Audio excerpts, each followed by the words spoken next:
Hello, welcome back to the garden. Hi Maple. Starting off here with our mini yellow snacking pepper, and this has been such a delightful plant.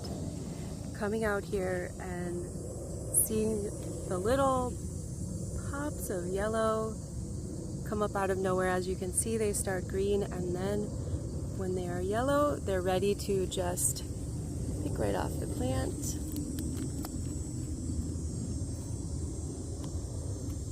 And snack, or put in eggs or a salad.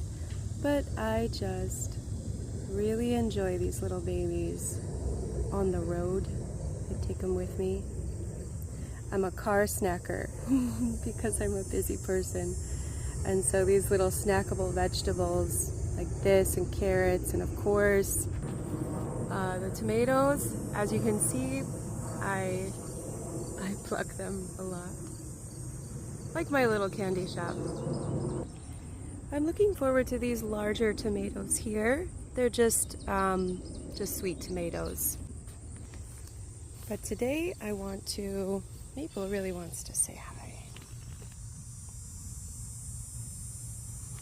I want to share with y'all some of the ways in which I nourish the soil throughout the growing season to make sure that the vegetables are growing large and they're healthy, but also to make sure that I'm adding nutrients and micronutrients to the soil to make sure that it does not get too depleted as well. Just like our bellies, the soil has a microbiome and it needs living organisms, and I'm going to share a little bit of that with you guys today too. And of course, no garden walk would be complete here with me without a little metaphor that parallel the upward facing thoughts. We speak about Jesus in this garden, God. We lay sentiment down and wisdom.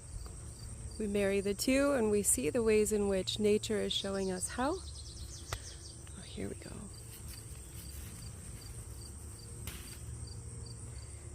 I just did a bean video on these babies. Scarlet runner beans, so good. Okay, so the 101 on fertilizing is pretty simple. NPK, nitrogen, phosphorus, potassium. This is not a sponsored video. I think I'm supposed to say that. Nitrogen. So when you were looking for nitrogen, let's take this Fox Farm liquid plant food first. Nitrogen, phosphorus, potassium. That's what these numbers represent, and this is the ratios. It's really helpful to understand that nitrogen is helpful for the plant to grow up. So all the greens that you see here, my soil is very high in nitrogen, so it grows up lush and green, as you can see with these beautiful cosmos solutions. Phosphorus helps the roots to grow deep, which is really great for bulbs, garlic, potatoes, beets, but only after they're about 4 or 6 inches large. You don't want to do it when they're seedlings. And potassium, and this is the one that helps the fruit. So, greens, roots, fruits. I think I've also heard it, this is a better one. Shoots, roots, fruits. And what are you looking to do? If your plant is well established, like these sweet little yellow peppers, that's going to be the fruits. So you want a higher potassium. Oh my gosh, I can't wait to eat those. I forgot what I was saying for a second. So here we are. This is a brand that I do like, Fox Farm. Fox Farm is a great brand that I really appreciate, but also Neptune's Harvest. They're a little pricier, but they're just very comprehensive brands. I dig them. I dig their values. But we need to think longer term. There are a couple of products that I like to use that I used in the beginning of this year to enhance the microbiome. These particular products will go into the soil and slowly break down and nourish the living organisms that break down what is needed for the soil to actually be optimal for growth, optimal fertile soil. First, Neptune's Harvest Liquid Humate. I used this and it was great, but I'll be really honest. I also use this blackstrap molasses, which is super cheap, and you just put a little bit in your hose attachment and then you just let it run. So you want to do this in the beginning and the end of your growing season. And then I'll put a link below, but one of the products that I use that has made the most difference in helping my soil to retain and improve is biochar. So you'll see that below. Finally, eggshells, and lay them out here in the soil. My daughter and I really love. It's just such a satisfying act. Calcium is really good for tomatoes, but it's good for the whole soil bed. And here I am. This soil bed was used for the potatoes that we just harvested a little bit ago, so I'm doing what I can to lay gentle nutrients back into the soil.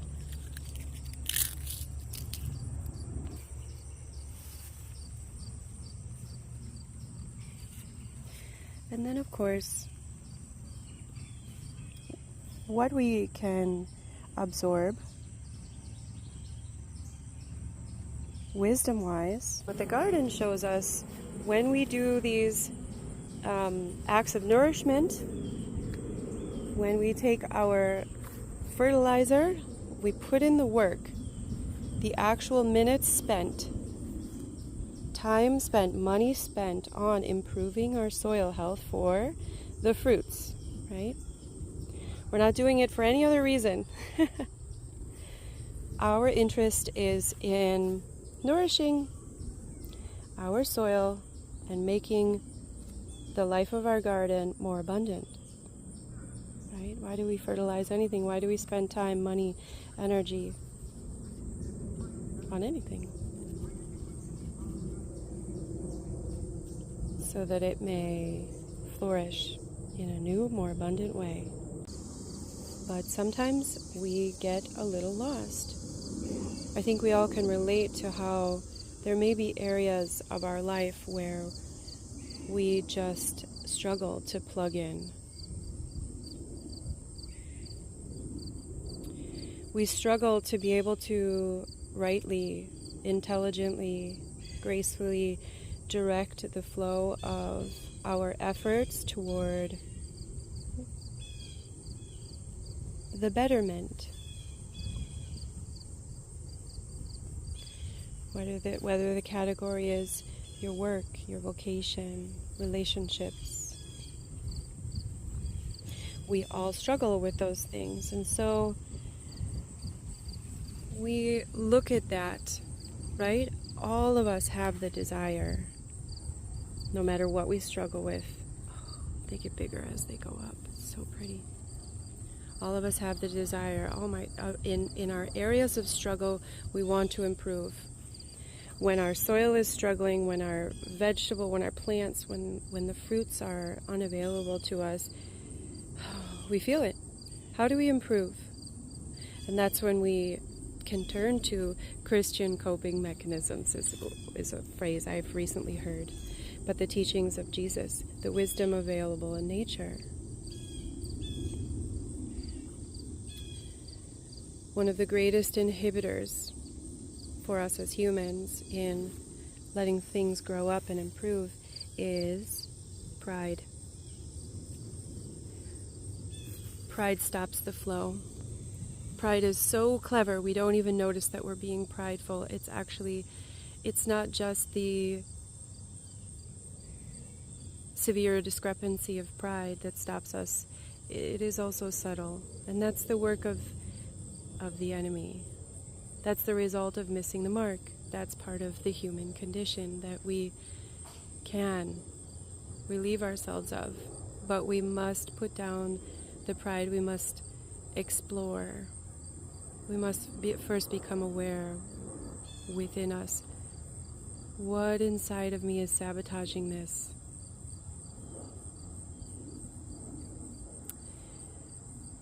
Which brings me to the phrase, let it in. How are we not letting it in? How are we not softening? How are we resisting, avoiding, hiding from the solution? The Bible tells us that this reality is the devil's playground. And that's a super simplified but very understandable way to see the ways in which our lives have honestly been rife with that which teaches us the coping mechanism of pride. And so we must replace our current programming, our current coping mechanism, and that takes time. It takes time to release ourselves of pride, to overcome pride in a situation like an argument with a beloved one, or any other area of our life that we struggle with. Look at these babies just seeking out the sun. They're just reaching around here out of the bed.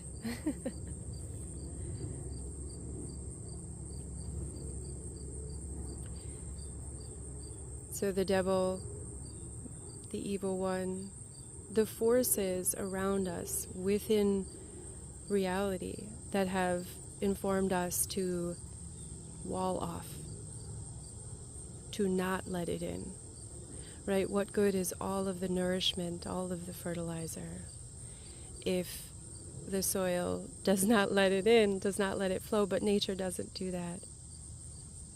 And so let us study this for a moment. Let it in. Let it in. Jesus' diligence, his practice, his loving kindness practice was to sit in reflection. And this has a really practical purpose. It's not just a matter of being and acting a certain way. This is not a show, but it is instead the rest that is called for. The rest to give our minds the opportunity to stop thinking what it has been thinking, the opportunity to let our bodies stop doing what it's been doing, and that can be uncomfortable. And that is what the pride is trying to save us from. The discomfort of unprogramming that which we know. Switching frequencies is uncomfortable. If you have ever done this, and if not, this is a recommendation. The next time you are angry or upset, you're charged and you're stuck, right? Pride keeps us stuck. And you're stuck in this fear or anger. Take a seat. Take a seat and actively seek a softer feeling. Pray. Pray and allow yourself to reflect upon the good qualities of whatever it is that you're struggling with. If it's a partner, a child, something, that's not that hard. You can remember. If it's yourself, if it's a job, just reflecting on gratitude and allow that heightened feeling, emotion to become more subtle. And the shift in those frequencies is felt. It's uncomfortable. It can even be painful. It can feel very wrong.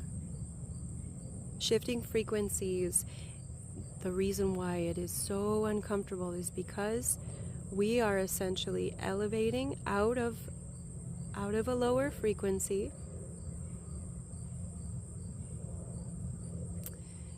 and transforming it. Another way we can look at it is we are taking that anger to the light. We are empathizing with that anger, frustration, sadness, that heavier feeling. We're empathizing with it, and we're carrying it to the light, and that anger does not match the light, and so it will transform. It will transform like wood does in fire.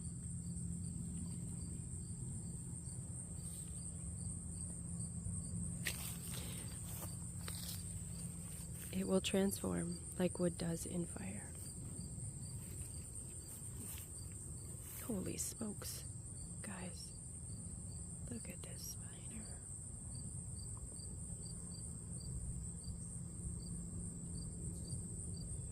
So we let it in. This is how we reprogram ourselves from the programming that we have experienced rightfully as children, as people. We have learned that we need to protect ourselves. But it's time. You are safe now. You are safe, and when you rest in God's grace, it's very likely that maybe you didn't learn as a child how to rest in God's grace.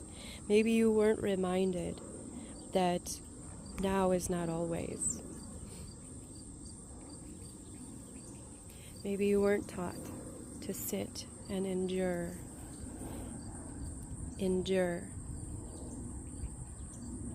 the moments, the loving action of switching frequencies, believing in yourself, not listening to the ego when it's telling you that you're going to die because you have to stay angry, because if you don't stay angry, things will never change, or whatever narrative, whatever narrative it's taken on, gently acknowledge it and let it in. Let that new, softer, wiser, higher frequency knowing come in. And you'll have to do this again and again until it becomes your new program. You'll arrive on your meditation cushion. You'll arrive on reflection, because again, to make it happen, to let it in, we must be soft, fertile soil. Right? We must let it in, and we have to let it in by reflection, prayer, meditation, pausing.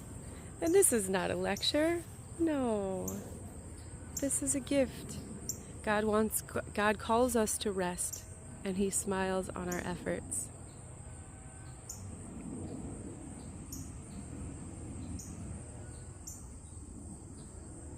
So again, the fertilizer is not the nature. It is what enhances nature's natural tendencies. Those things, the next supplement, the next meditation tool, the next metaphysical toy, that is not your essence. That is just something that will enhance it. So forego all of that. Be simple. Let's be simple like Jesus. Take a seat. Reflect. Pray. And say the words, I let it in. I let the gift of the Christ into my body, my mind, and my heart. I let it in. The sweetness of my child when I'm frustrated. I let in the permission and tolerance. I let in the apology of my beloved one. The sincerity, the remembering. And ultimately, I let in the remembering that I rest in God. It's a subtle one, but it's so, so important. Dear friends, thank you. I hope that you are a little more privy to how to fertilize your soil, NPK, and maybe a little more eased, feeling the relations between you and I around the fire, the desire of wisdom to return, to embody the Christ.